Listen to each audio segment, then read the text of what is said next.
Hi there, it's Louise with you of Timeless Craft Mama, and today I'm sharing a scrapbook layout for Scrapbook Boutique. Now this page I've titled Adventure, and it's a very heavy boys page. So I'm going to make a mixed media background, and I'm also going to combine that with the Pink Paislee Wild Child collection. So you can see I'm using the 6x6 paper pad, and that's going to form the basis for the layout. I've chosen my photo already, and I'm going to go ahead and mount that first of all. Now I really, as much as I love the colours and the patterns and everything going on in this collection, it was sort of a little bit tricky to use because the stickers and the papers have sort of a theme, whether it be space or adventure, or they're kind of boy, but they are a little bit trickier than what I first anticipated. So I have gone backwards and forwards a little bit with this page, and not a tricky page to put together, but certainly using this collection was not as easy as what I first thought it would be. Now you can see that from the store I have taken these 3D foam frames, and I want to actually use those in the background of the page. So I think that for me, I'm definitely not a ruler person. If I'm going to cut something, I much prefer to do it by eye. So I have actually just cut a frame at any particular size, and I'm going to use one of those foam mounts to actually back that frame. I really like those foam mounts. I think it gives an interesting element to the page. It's almost like a chipboard, but sort of not, and a quick and easy way to make that frame using a cutter and those foam strips. Now the paper is sort of speaking to me a little bit at the moment, and I'm allowing it to guide me. So I'm going to cut these little chevrons and just have some individual ones which I've cut mostly off camera, and then I've also got this chevron with the pattern of the paper that I'm going to use in the background. At this point I still also haven't decided whether I'm going to use white cardstock, coloured cardstock, how I'm actually going to go about this, whether I want to use a patterned paper, plain paper. So what I've done is just taken a white cardstock background to use as a starting point, and then I'll decide how I want to actually progress with this page. Now, as you can see, I started off focusing more on a paper type layout, just some layering in the background, and it kind of just develops from there. As I'm working on the page, I'm sort of thinking, okay, where do I want this to go? So I've got the chevron running down the side, I've got a full piece of the pattern paper, I'm just adding some layers and some interest as I progress.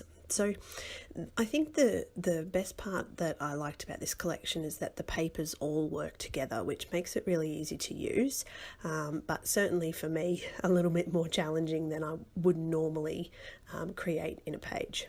So basically when I create the idea of what I want on the page and then make the background.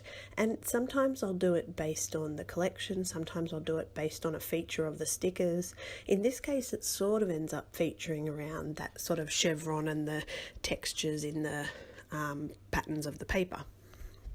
So gesso on the white card for a start, because I'm going to use the Distress oxides, and I find that the colour actually sits a lot better on the page if you pop some gesso down first. So you don't necessarily have to. I would suggest do what I did, which is to use a little booklet, and in that booklet I just gessoed a page and left one page blank and just tested the actual way that the mediums react on gesso versus plain. Now when you're using the Distress oxides, and I am using cracked pistachio and broken china, when you use them you don't need to stamp a lot on the packaging technique. So that's just empty packaging. A really small amount of stamp from the Distress oxide really gives a large amount of colour on the page, and you can see from the difference wet to dry how it's actually changed and sort of not soaks into the gesso, but it has that oxidization, so it actually sort of becomes a lot more pastel as opposed to that really vibrant type of distress ink, which I'm now going to use through a stencil over the top. So, lots of Tim Holtz in this page, the Tim Holtz stencil, and of course blueprint sketch is the colour that I'm using over the top of the background. So I really love how this is kind of like that pale blue, that turquoise blue, and then we've got that really vibrant blue as well. So again, having decided where everything's going to go first, I'm going to start attaching some of this to the page.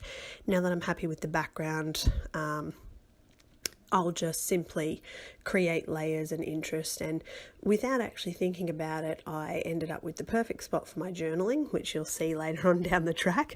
But mostly the creation of the page from here is just that paper layering. So getting everything into position, sticking it all down.